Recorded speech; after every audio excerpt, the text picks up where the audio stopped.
ครับผมพี่น้องครับวันนี้ได้เมนูผัดคะน้าหมูกรอบครับผมนี่ผัดเองเด้อครับมาครับผมแซ่บๆน้ำพวกกรุงเทพผัดคะน้าหมูกรอบผัดเพื่อมื้ออื่นผมเนาะไปเฮ็ดงานมื้อแต่เช้า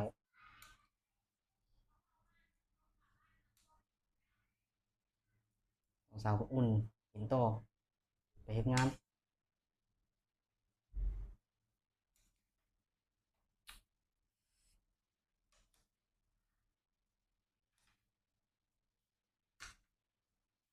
มาครับผมแซ่บๆน้ำพวกกรุงเทพ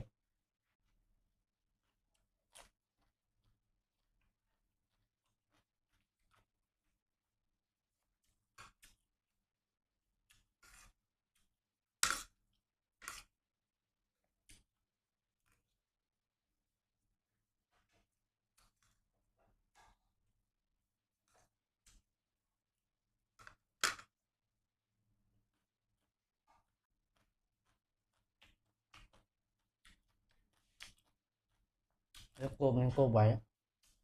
แล้วเห็นเขาผมมันปิดตามันรำคาญ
แล้วบ่ลืมเปิดไมค์